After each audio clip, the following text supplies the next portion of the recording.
हो गया। देखिए हम लोग जब कांच पढ़ा रहे थे तो बैटरी हिल गया, आवाज से मेरा बैटरी डाउन हो गया उसका। खैर कोई बात नहीं है। चलिए हम लोग कांच पढ़ रहे थे कि रक्त परिसंचरण की खोज किसने किया, विलियम हार्वे ने किया। अभी भी बैटरी बड़ी कम है, 5% है, जल्दी सीख लीजिए।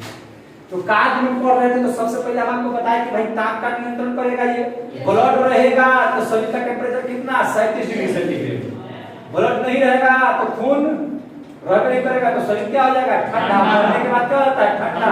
यमराज जी ले जाके भेज के लेके चल जाते हैं, है कि नहीं। यमराज कहाँ ले जाते हैं, ये भी पढ़ाएंगे एक आधे मौका मिलेगा तब, है ना। कैसे बैकुंठ नदी पार होता है, कैसे कैसे ये होता है, सारा चीज है, अध्यात्म से जुड़ा हुआ चीज है। आध्यात्मिक जानते हैं, कहा देंगे आपको।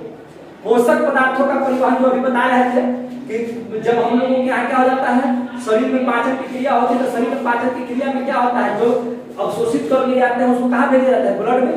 और वह अवशोषित पदार्थों को ब्लड में एक स्थान से दूसरे स्थान तक ले जाने की प्रक्रिया करता है। और हीमोग्लोबिन जो भी बताया कि कार्बन डाइऑक्साइड ऑक्सीजन अभी बताया था, यानी कि इन लोगों का क्या करता है, गैसों में कौन कौन, ऑक्सीजन को लाना और कार्बन डाइऑक्साइड को छोड़ देना, यह काम हीमोग्लोबिन। और हीमोग्लोबिन कहाँ, ब्लड में। तो ब्लड का कार्य है ऑक्सीजन को लाना, कार्बन डाइऑक्साइड को छोड़ना, यानी कि गैसों O2 और CO2 का क्या करता है, परिवहन करता है। क्या करता है, परिवहन।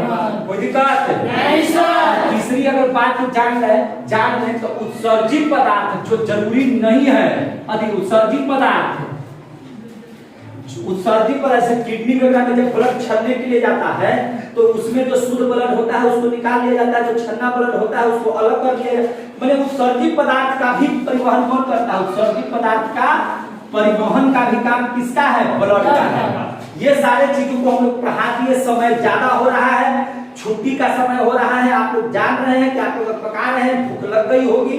समय अभी 11:30 होने के आसपास में है ना। कितना बज रहा है जी एक्चुअल, 11:15, हाँ 11:16। छोड़ना था 10:30 बजे, छोड़ रहे हैं 11:16 में। आप लोग इतने धैर्य के साथ इस चैप्टर का बेसिक चीज ब्लड के बारे में पढ़ लिए, इसके लिए आप सभी लोगों का बहुत बहुत धन्यवाद। और आज इस क्लास का ऑफ यही तक हम मैंने रखते हैं और आप बहुत बढ़िया से पढ़िए। गर्मी का छुट्टी है, गर्मी का छुट्टी है। ज्यादा जो है आप लोगों को बोधगया में क्या चल रहा है अभी, वाटर पार्क, ज्यादा जरूरत नहीं है। वाटर पार्क पर कंट्रोल कीजिए और खूब आप लोग घूम रहे हैं, हम देख रहे हैं।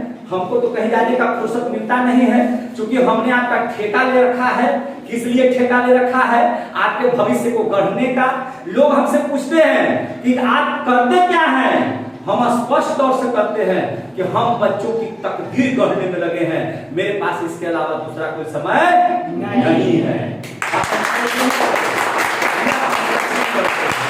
और मेरे पास इतना समय नहीं है कि हम वाटर पार्क में जाकर के छलांग लगाए, हम वाटर पार्क में जाकर के तस्वीर खिंचवाए, हम जो है और अन्य काम करें। जितना देर उतना काम करेंगे, आपके लिए मटेरियल तैयार करके रखेंगे और तब आपको पढ़ाएंगे ब्लड, और तब पढ़ाएंगे विश्व विजेता सिकंदर, और तब पढ़ाएंगे आप लोगों को 1857 का विद्रोह, बौद्ध समाज है ना, महाराज अशोक के बारे में। इन सारे चीजों के बारे में हम लोगों को बताना है। पूरे इतिहास, पूरे ज्योग्राफी, पूरे जो है इकोनॉमिक्स, पूरे पॉल साइंस, पूरे केमिस्ट्री, पूरे बायोलॉजी, पूरे जो है आपका इंग्लिश, पूरे जो है आपका जो है फिजिक्स, पूरा मैथ अभी पढ़ाना हमको बाकी है। इसलिए मेरे को पास समय नहीं है। भगवान से भी हम यही मांगते हैं कि भगवान हमको इतना कम समय दिए हैं कि हम उतना चीजों में बच्चों की ज्यादा मुकद्दर करने में सक्षम नहीं हो। मुझे ताकत दीजिए कि मैं ज्यादा से ज्यादा बच्चों का तकदीर गढ़ सकूं। और बच्चे आज के कौन सफल माने जाते हैं, जिसके पास शिक्षा होती है। शिक्षा है सब कुछ है, जिसके पास शिक्षा नहीं है